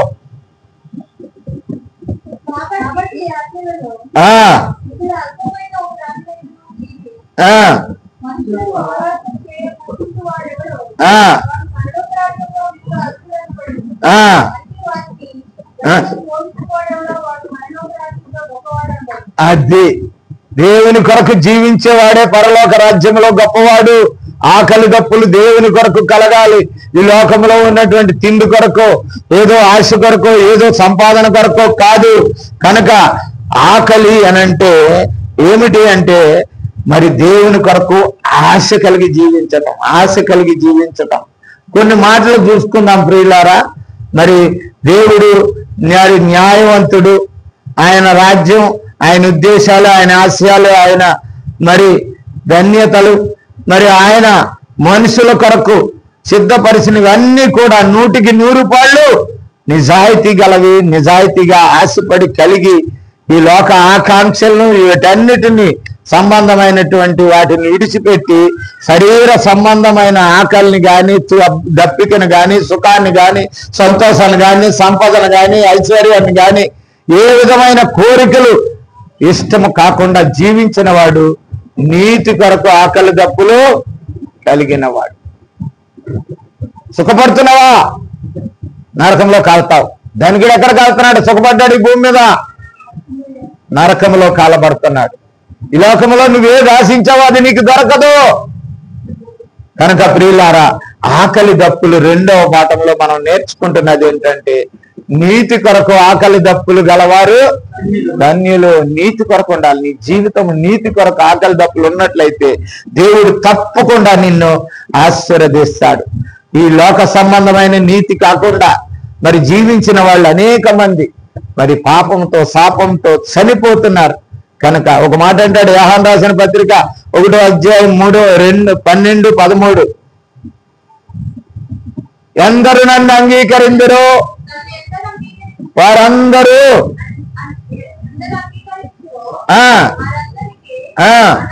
అనగా తన నామమందు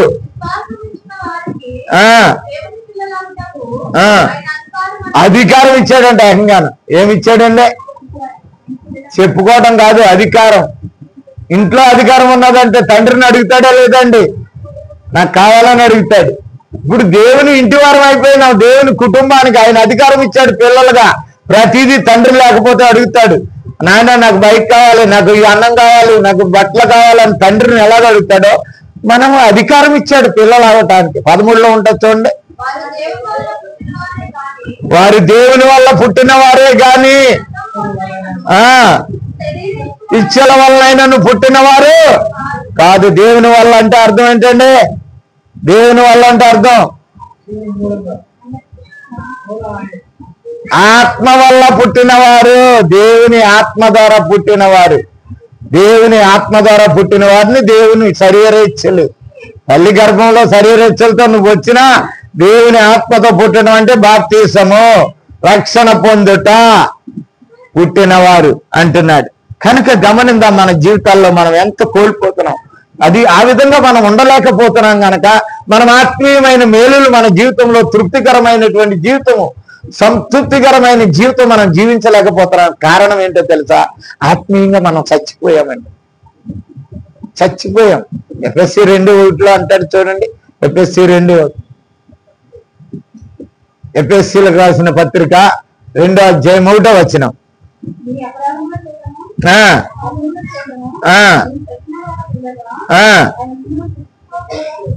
క్రీస్తుతో కూడా మనలను బ్రతికించాడు. యేసు క్రీస్తుతో చచ్చిన వారిని మనం బ్రతికించాడు. మనం ఇప్పుడు బతికిన వాళ్ళు ఎంతమంది ఉన్నారు, ఇక్కడ చచ్చిన వాళ్ళు ఎంతమంది ఉన్నారు నాకు తెలియదు, కానీ వింటున్న వాళ్ళు కూడా. సావటం అంటే ఏమి ఆశ? ఆకలి ఉండాలి వాళ్ళకే. సావటం ఉన్న వాళ్ళకి ఏం ఆకలి ఉండాలండి? చచ్చిన వాళ్ళకి తిండి ఆకలి ఉండాలండి. కనుక దేవుని కొరకు చచ్చిన వాళ్ళకి దేవుని వాక్యం ఆకలి ఉండాలి. ఈ 2 సావులు ఎన్నో సార్లు నేర్చుకున్నాం మనం.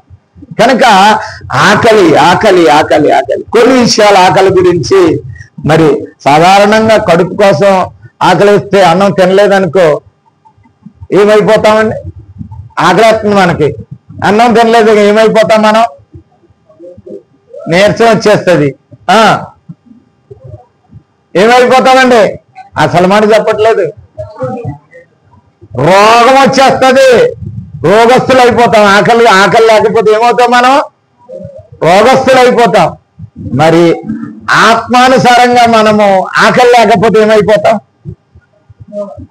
ఆత్మరోగులు అయిపోతాం. ఆత్మరోగం పట్టుకుంటుంది.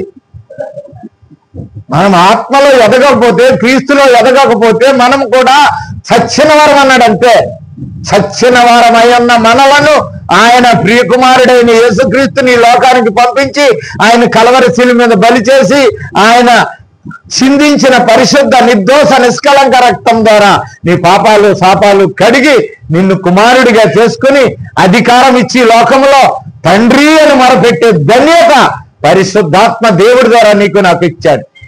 ధన్యతను పోగొట్టుకుంటున్నావు. ఈ లోక తుచ్చమైనటువంటి క్షయమైనటువంటి ఆహారం కొరకు బ్రతుకుతున్నావు. ఈ శరీర సంబంధమైన ఆహారము తుచ్చమైనది, క్షయమైనది, నాశనమైపోయేది. కానీ అందుకే యేసుప్రభువు వారు నేనే ఆహారం అన్నాడు. నేనే జీవాహారం. ఆయన్ని కలగాలి. ఆయన్ని కలిగి ఉన్నట్లయితే ఆకలి దప్పులు ఉండవండి. నీకు ఆకలి దప్పులు ఉండవు. సమరయ స్త్రీ దగ్గరికి వెళ్ళాడు, యోహాను సువార్త 4వ అధ్యాయం 14వ వచనంలో. అక్కడికి వెళ్ళిన తర్వాత యేసుప్రభు అంటాడు ఆమెని, నీళ్ళు ఇమ్మంటాడు. అయ్యో నువ్వు యూదుడు, నేను సమరయ స్త్రీని, నీ నీళ్లు నా నీళ్లు నువ్వెలా తాగుతావు? యూదులకి సమరయులకి సాంగత్యం లేదు కదా, తాగొద్దయ్యా అంటాడు. ఇవ్వనయ్యా అంటది. అట్లా కాదు, నేను ఇచ్చి నీళ్ళు తాగితే నువ్వు అసలు జీవితంలో ఎప్పుడు కూడా నువ్వు దప్పుకొనవు అన్నప్పుడు అని అంటున్న మాట చూడండి. 4వ అధ్యాయం 14వ వచనం చదవండి. నేనిచ్చి నీళ్లు తాగువాడెవ్వడునో దప్పికొనడు. యేసు ప్రభు ఇచ్చే నీళ్లు తాగుతున్నావా నువ్వు? నీళ్ళు అంటే ఏంటంటే యేసు ప్రభు ఇచ్చే నీళ్ళు వాక్యము అనునిత్యము తాగాలండి. వాక్యము తినాలండి. వాక్యము ఆకలి తీరుతుందండి. వాక్యము నిన్ను తృప్తిపరుస్తుందండి. దేవుని వాక్యము నీకు ఆశీర్వదిస్తుందండి. దేవుని వాక్యము నీకు దీవెనలు ఇస్తుందండి. దేవుని వాక్యము నిన్ను ఘనపరుస్తుందండి. దేవుని వాక్యము నిన్ను సంతోషంగా, సమాధానముగా, నెమ్మదిగా ఉంచుతుందండి. దాని కొరకు ఆకలి, దాని కొరకు దప్పిక కలిగి ఉండాలి. వెంటనే అయితే నాకే ఇచ్చేయి అన్నది ఆమె. సమరయ స్త్రీ ఏమన్నది? అయ్యా నాకు ఇచ్చేయి. అంతేకాదు మా ఊర్లో చాలా మంది ఉన్నారు నాలాంటి చాలా మంది ఉన్నారు. పరిగెత్తుకెళ్ళింది, వాళ్ళని తీసుకొచ్చింది. నేను చూసిన వాడు మెస్సయ్య కాదా, నాతో మాట్లాడింది మెస్సయ్య కాదని వాళ్ళకు కూడా చెప్పి వచ్చి తీసుకొచ్చింది. వచ్చేటప్పుడు చర్చికొచ్చేటప్పుడు రా అక్కడ దేవుని దాహం తీర్చేది ఉంది, ఆకలి తీరేది ఉందని ఎవరైనా తీసుకొస్తాం మనం? అబ్బే, అదేదో నా ఊళ్ళోనే పడాలి, నాకే ఉండాలి.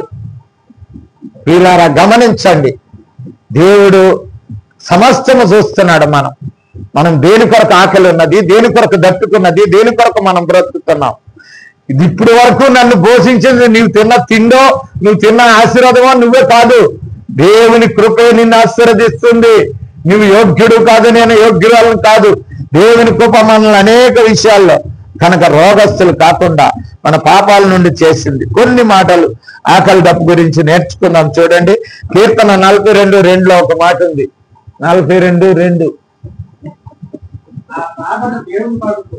నా ప్రాణము దేవుని కొరకు, దావీదు అంటున్నాడు, నా ప్రాణము దేవుని కొరకు తృష్ణ కొనుచున్నది. తృష్ణ అంటే ఆకాంక్ష అండి. తృష్ణ అనేది ఏంటంటే తీరని కోరికను తృష్ణ అంటారు. తృష్ణ అని అంటే ఏంటంటే తీరలేనిది అనమాట. ఎంత తాగినా సరే దాహం తీరదు. ఒక్కొక్కసారి ఇప్పుడు తాగినండి మళ్ళీ దాహం వేసేస్తుంది, ఇప్పుడు ఏంటి నోరు ఎండిపోతుంది అంటారు వీళ్ళు. కానీ దేవుని వాక్యము తృష్ణ కొంటుందంట ఆయనకి, తీరట్లేని కోరిక. ఇంకా ఓ మాట ఉంది అక్కడే, జీవము గల దేవుని కొరకు తృష్ణ కొనుచున్నది. జీవము గల దేవుని మాటల కొరకు తృష్ణ కొలాలి. అది ఆకలి దప్పులు అంటే. ఇంతకు ముందు శరీర ఆకలి దప్పులు మేము ఒకటిలో చూసాం మనం. దానికోసం నువ్వు చేయరాని ఆ కృత్యాలు అన్ని చేసేస్తావు. నువ్వు పిల్లల్ని చంపేస్తావు, తల్లిని చంపేస్తావు, అవసరమైతే భర్తనే. హంగేరియా ప్రాంతంలో ఆకలేసి భర్తను తినేశారు. భయంకరమైన పరిస్థితులు. ఆకలి గురించి నేర్చుకున్నాం, అది మళ్ళీ చెప్పను నేను. భయంకరమైన పరిస్థితులు. వీళ్ళారా, ఈ ఆకలి ఏమిటి తెలుసా? నీతి కొరకు ఆకలి దప్పులు కనుక్కున్నారు, క్రీస్తు కొరకు ఆకలి దప్పులు ఉండాలి. 62:2 చూడండి, కీర్తన 62:2.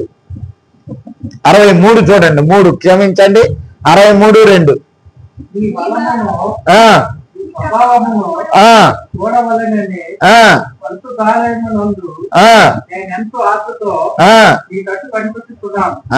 మనం కనిపెట్టాలండి ఫస్ట్ లో ఏం మాట్లాడతాడు దేవుడు అని. ఏం వాక్యం ఇస్తాడు నాకు ఈ రోజుని, ఇది నింపుకోవాలి. ఇది ఏ మాట నాకు ఈ దేవుడు ఆశీర్వదిస్తాడు, ఏ మాట వినటానికి వచ్చాను నేను, దేని కొరకు వచ్చాను ఆశ ఉండాలి. ఇంకో మాట ఉందండి అక్కడ, నీళ్లు లేక ఎండి ఉన్న దేశమందు. అది నీళ్లు లేని దేశం అంటే ఆయనే. ఎవడైతే ఆశపడుతున్నాడో దేవుని మాట వినాలని, వాడు ఎండిపోయిన భూమి అంట, ఎండిపోయిన దేశం అంట. వాడు తృష్ణ కొనాలి నింపు కోసం. తెలుసా అండి, ఇది ఎండాకాలము పొలానికి నీళ్లు పెడతారు. మీరు చూసారో లేదో, ఎవరన్నా చూసారో లేదో? నేను చూశాను, నేను కూడా వ్యవసాయం చేశాను చిన్నప్పుడు కాబట్టి చూసినా. నేను వ్యవసాయం నెరలు పారేస్తుంది, భూమి ఏం చేస్తుంది అంటే నెరల కింద వచ్చేస్తుంది. అది మీరు చూడకోకుండా నడిచి వెళ్తే దాంట్లో కాళ్ళు కూడా ఇరికిపోతాయి, పెద్ద పెద్ద నెరలు వచ్చేస్తాయి. దానికి నీరు పెడుతుంటే ఏం చేస్తుందండి, అది ఎంత చూసినా తాగేస్తూనే ఉంటుంది, ఎంత చూసినా కొంచెం దూరం కూడా అవదు. నీ ప్రాణము వాక్యము, దేవుని వాక్యము కొరకు అట్టి తృష్ణ ఉన్నదా నీలో? అట్టి ఆశ నీలో ఉన్నదా? అది దేవుని కొరకు ఆకలి దప్పులు. అప్పుడు నువ్వు తృప్తిపరచబడతావు, అప్పుడు సమాధానం పొందుతావు, అప్పుడు నువ్వు నెమ్మది పొందుతావు. దేవుని వాక్యము లేకుండా వచ్చే రోజుల్లో బైబిల్ భారతదేశంలో కూడా లేకపోవచ్చు, బైబిల్ వినే స్థితి లేకుండా చేయొచ్చు. నువ్వు ప్రార్థన చేసుకుంటే నీ మీద దండెత్తవచ్చు, నిన్ను హింసించవచ్చు. యేసుప్రభువే చెప్పాడు, నన్ను ద్వేషించిన వాడు మిమ్మల్ని కూడా ద్వేషిస్తారు, నన్ను కొట్టిన వాళ్ళు నిన్ను కూడా కొడతారు. కానీ నీకు తృష్ణ ఉండాలి, ఆకలి ఉండాలి.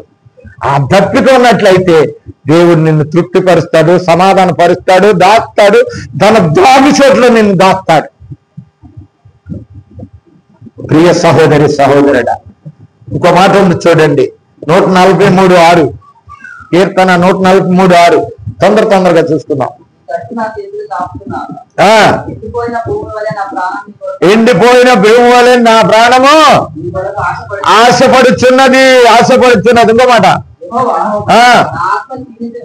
నా ఆత్మ క్షీణించుచున్నది. తొందరగా నాకు నీళ్లు పెట్టేయి, నశించిపోతున్నాను, నా ప్రాణం నశించి. ఎప్పుడు ఉందండి మనకు ఆశ? ఎప్పుడు ఉందండి? ఎప్పుడు కడుపు నింపుకుందాం? ఎప్పుడు మరి ఏదైతే దానిలాగా నిద్రపోదాం? ఎన్ని పొడిసినా లేకదంటది. ఏంటది? ఏనిగిని తింటది, గొరక పడతాం మనం కదండి.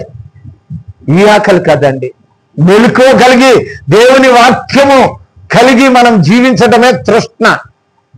అది క్రైస్తవుని ఆశీర్వాదం, అది క్రైస్తవుని దీవెనలు, అది క్రైస్తవునికి మేలు, సమాధానము, సంతోషము, ఆశీర్వాదకరం.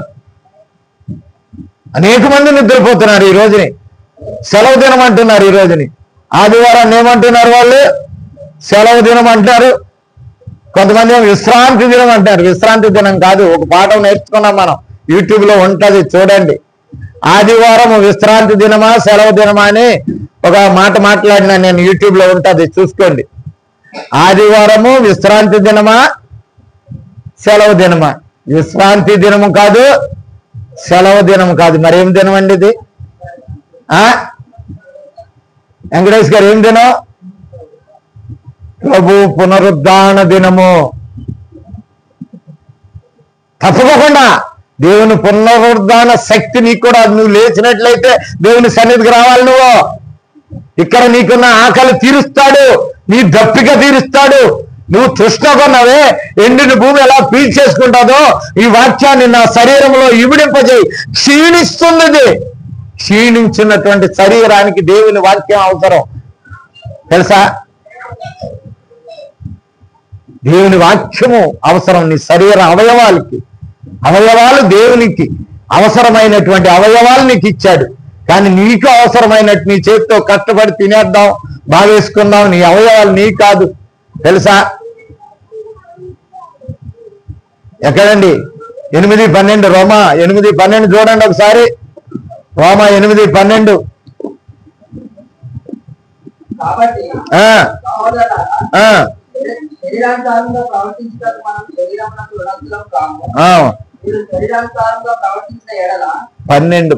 చదువు. 12.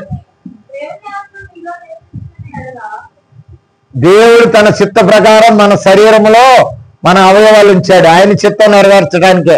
చేతులు ఎందుకంటే ఆయన పని చేయటానికి, కాళ్ళు ఎందుకంటే ఆయన కోసం ప్రకటించడానికి. ప్రతిదీ కూడా ఆయన కొరకే మన శరీరంలో ఉంచాడు. మనం ఉపయోగించుకుంటున్నాం దాన్ని ఇష్టానుసారంగా.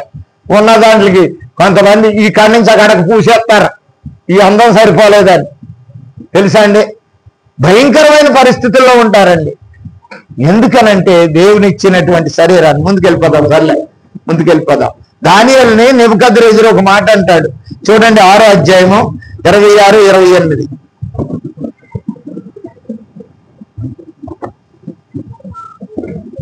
నాలుగు మాటలు చూసుకుని ముగించేసుకుందాం.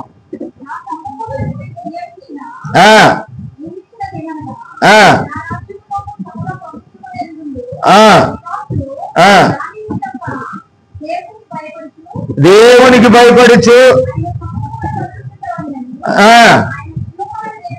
ఆయన జీవము గల దేవుడు. అన్ని రాజు చెప్తున్నాడు ఆయన జీవము గల దేవుడు. ఆయనే యుగయుగములు ఉండేవాడు.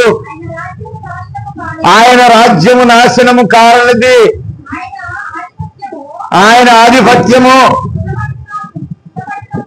తుద వరకు, ఆకలి ఈ భూమి అంత వరకు ఉంటది ఆ ఆధిపత్యం. ఎవడు తీయలేడు. అన్యరాజు చెప్తున్నాడండి. మరి నీకు ఆ రాజ్యం మీద ఆశ లేదా? దాని మీద తృప్తి నీకు లేదా?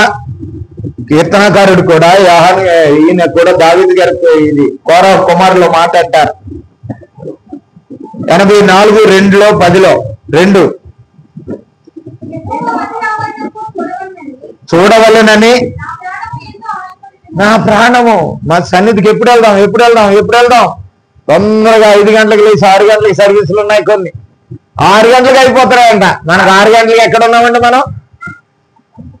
6 గంటలకి చెప్పుకోండి ఎవరు కాదు. వింటున్నాడు ఆయన. చెప్పండి, ఎక్కడున్నాం మనం? దొల్లుతున్నాం మంచాల మీద. ఎంత భయంకరమండి. చదవండి మళ్ళీ.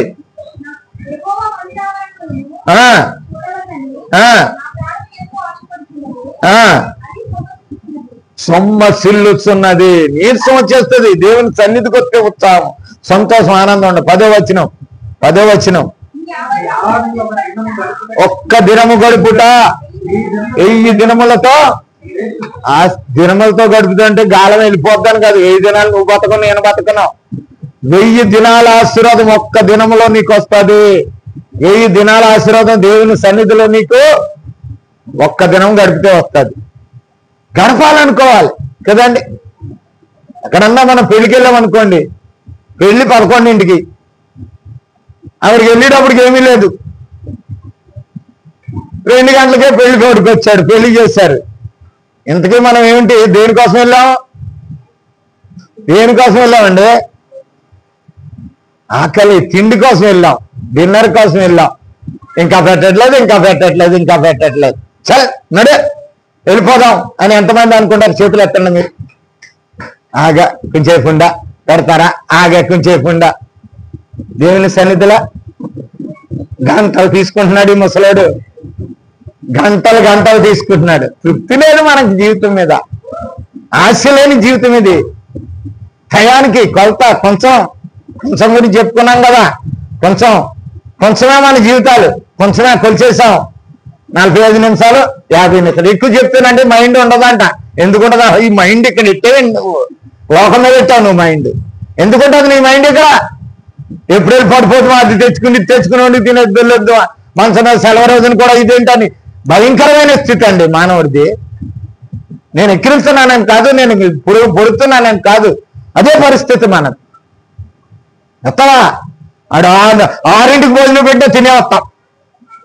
పెళ్లికాడ 6ంటికి వచ్చినా పెట్టి తినే వెళ్తాం. కానీ ఇక్కడ మాత్రం దేవుని వాక్యం అంత చెప్పి చెప్పకూడదండి. మీకు తెలియట్లేదు, మీకు అర్థం కావట్లేదు. నాకు ఎంతో మంది బాగు చేస్తున్నారు, దేవా వందనాలు అనుకుంటున్నాను, ఏం చేయను అంతే. కనుక బిరిలారా మనం కొంచెం ఎదరికి వెళ్ళిపోదాం.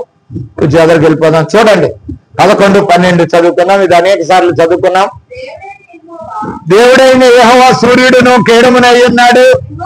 యెహోవా కృపయు ఘనతయు అనుగ్రహించును. యథార్థముగా ప్రవర్తించే వారికి ఆయన ఏ మేలు చేయక మానడు. కనుక మన జీవితాలను యథార్థంగా ఉంచుతాం. దేవుని సన్నిధికి వచ్చా ప్రియులారా. దేవుని సన్నిధిలో ఉన్న ఆశ ఉండాలి నీకు. దేవుని సన్నిధిలో దేవుని వాక్యం మీద ఉండాలి, దేవుని బోధ మీద ఉండాలి. దేవుని వాక్యము తిని ఈరోజు నా కడుపు నింపుకోవాలి. గోకెత్తండి, ఇప్పుడేనే టైం అయిపోయింది. గోకెత్తుంటది లోన, గోకెత్తుంటది మనకి. కానీ అటువంటిది ముగించేస్తానులే, నన్ను గోకెత్తనా కానీ నిలిపెట్టేస్తాను. కనుక చూడండి, ఆఖరిగా మనం మత్తయి సువార్త, యోహాను సువార్త 6వ అధ్యాయము 35వ వచనం.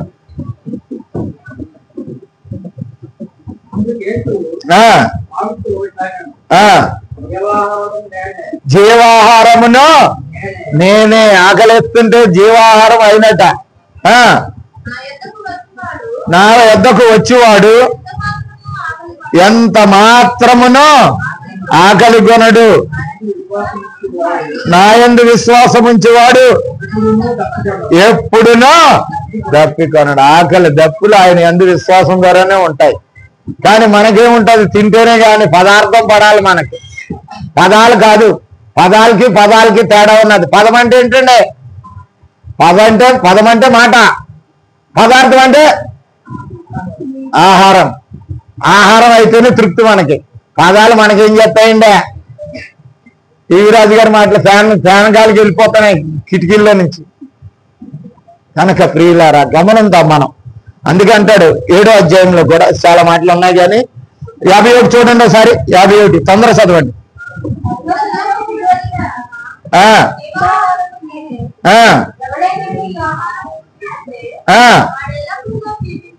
ఎల్లప్పుడూ జీవించును. ఎల్లప్పుడూ జీవించే ఆహారం ఇది. ఇవాళ తింటే, మధ్యాహ్నం తింటే సాయంత్రానికి మళ్ళీ 4 గంటలకే స్నాక్. అప్పుడు ఏంటండి అది? స్నాక్ కావాలండి. అప్పుడు తీరుబడి అది కూడా తిండే, దానికి ఫేవరెట్ హ్యాబిట్ స్నాక్ అంటాడు దాన్ని. స్నాక్ అంటే 4 గంటలకు తినేది అనమాట. స్నాక్ కావాలంటాడు, మళ్ళీ సాయంత్రానికి సప్పర్. పేర్లే సప్పర్ అనేది ఏంటో తెలుసా? ఫుల్గా తినేది. సప్పర్ అంటే అర్థం ఏంటంటే లంచ్ అంటే పట్టుకెళ్ళిన బాక్స్ కొద్దిగానే తింటాడు లంచ్. సప్పర్లా మింగేస్తాడు, సప్పలించేస్తాడు. సఫర్. కనుక ప్రియులారా, మనం దేవుని వాక్యాన్ని నవ్వుగా ఉండొచ్చాను, కానీ మన జీవితాల్లో మనం ఎంత కాలాన్ని వృధా చేస్తున్నాం దేవుని కొరకు చేయకోకుండా, దేవుని కొరకు జీవించుకోకుండా మనం ఎంత నాశనం అవుతున్నాం. మన జీవితాల్లో తృప్తి సమాధానం లేకుండా ఉంటున్నాయి. దేవుడు ఉన్నాడు, నన్ను చూసుకుంటా, నన్ను ఏమి కాదు, నాకు ఇక్కడ 1000 మంది పడినా, ఇక్కడ 10,000 మంది పడినా నా శరీరమునకు ఏ హాని జరగదు. ఏ తుఫానులు రాని, వరదలు రాని, యుద్ధాలు రాని, ఏమి రాని, నాకు పర్వాలేదనే నిశ్చయత నీలో నాలో ఉందా? ఉన్నదా? ఆలోచించండి ఒక్కసారి. వీళ్ళారా గమనంగా కొంచెం నుంచి వెళ్ళిపోదాం. చూడండి 7:58 కూడా చదవండి. అక్కడ మంచి మాట అండి. 58. ఇది పరలోకములని దిగి వచ్చిన ఆహారము కాదు, అలాగ కాదు, ఇది ఎల్లప్పుడూ నువ్వు జీవించను చెప్పుచున్నాను అంటున్నాడు. కనుక ఎల్లప్పుడూ జీవించే ఆహారం తినండి. ఈ రోజున తింటే తెల్లారేటప్పటికి మళ్ళీ అది భూయిష్టానికి వెళ్ళిపోయి బయటికి వెళ్ళిపోయి మళ్ళీ ఆకలేసేస్తుంది. వెళ్ళిందంటే ఆకలేసేస్తుంది, మళ్ళీ తెల్లారినప్పుడు ఆకలేసేస్తుంది. కానీ ఇది తిన్నవాడు ఎల్లప్పుడూ జీవించుంటాడు. ఈ ఆహారం అంత గొప్పది. 7:37 7వ అధ్యాయము యోహాను సువార్త. ఇంకొక యేసు నిలిచి నా ఎద్దకు వచ్చి దప్పిక. కనుక ఎవరికైనా సరే అది ఏంటా దప్పిక అంటే ఆత్మ దప్పిక. ఏం దప్పిక అండి? అక్కడే ఉంది, ఆత్మ దప్పిక ఉండాలి. దేవుని ఆత్మ ఉన్నట్లయితే నీకు ఆకలేదు, ఆకలేదు పాట పాడతారు కదండి. ఏం పాట అది? దాహమేయదు, ఆకలేయదు. అక్కడ ఏముంటదంట? ఆకలేదు, దాహమేయదు.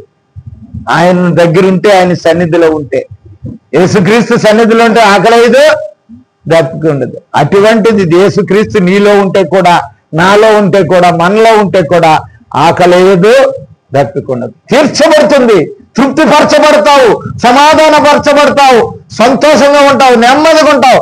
కష్టాలు రావచ్చు, బాధలు, రోగాలు, బలహీనతలు, సమస్యలు రావచ్చు. ఏదొచ్చినా సరే అది తృప్తిపరిచే జీవితాన్ని ఇచ్చేది దేవునిలో ఉండే ఆకలి, దప్పిక. అందుకంటే 107వ కీర్తనలో చదువుకున్నాం మనం. 107వ కీర్తనలో మనం చదువుకున్నాం 9వ వచనాన్ని.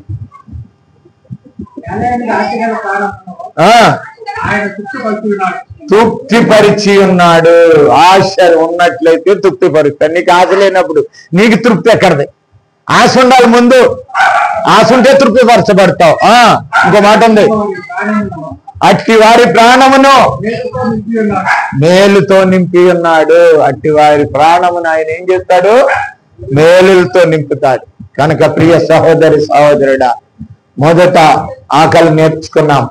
ఆ ఆకలి శరీర సంబంధమైన ఆకలి. ఈ ఆకలి ఏమాకలి?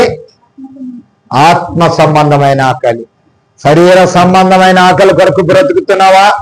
ఆత్మ సంబంధమైన ఆకలి కొరకు బ్రతుకుతున్నావా? ఆకలి ఇవాళ తింటే రేపు పొద్దున్న మళ్ళీ ఆకలి వేస్తుంది. ఈ ఆకలి తిన్నావనుకో, ఎన్ని దినాలు? ఒక దినము 1000 దినాలు ఆకలి తీరుతారు తెలుసా? 1000 దినాలు నీకు ఆహారం అవసరం లేదు తెలుసా అండి? ఎన్నో దినాలు ఉపవాసం ఉన్న భక్తులు ఎంతో మంది ఉన్నారు. ఎంతో మంది ఆకలిని చూసుకున్న వాళ్ళు ఉన్నారు. భక్తులు అన్నవాళ్ళు మోకాళ్ళు మొట్టుకుపోయి గుంతలు పడిపోయిన ప్రదేశాలు ఉన్నాయి. వాళ్ళకి ఆకలి లేదు, దప్పిక లేదు. వాళ్ళకి ఒక్కటే ఉన్నది, తృష్ణ ఒక్కటే ఉండాలి. తృష్ణ. ఎప్పుడు నేను దేవుని ప్రత్యక్షత చూడాలి, ఆయన నా జీవితంలో ఆయన ప్రత్యక్షత నేను అనుభవించాలి, ఆయన దర్శనాన్ని నేను పొందాలి, ఆయన వాక్య దర్శనం నేను పొంది ఆయన వాక్యానుసారమైన జీవితాన్ని జీవించి నా జీవితంలో తృప్తి, సమాధానము, నెమ్మది, సంతోషం, సమాధానాలు నేను అనుభవించాలి. అది నీ జీవితంలో. కనుక ఆకలి దప్పులు గలవారు ధన్యులు, వారు తృప్తిపరచబడతారు. ప్రియ సహోదరి సహోదరుడా, ఏ ఆకలి ఉందండి నీకు? మొదటి ఆకలి అయితే భయంకరమైనటువంటి కృత్యాలు చేసి పిల్లలను సహితం తిని, దొరికింది తిని, తెలుసా కొన్ని దేశాలు ఇప్పటికీ కూడా వాళ్ళు దుంపలు తిని బతుకుతారండి, పురుగులు తిని బతుకుతారండి, జంతువులు తీసి బతుకుతున్నారండి. భారతదేశాన్ని దేవుడు ప్రేమించాడు. ఈ రోజు శ్రేష్టమైన ఆహారం నీకు దొరుకుతుంది.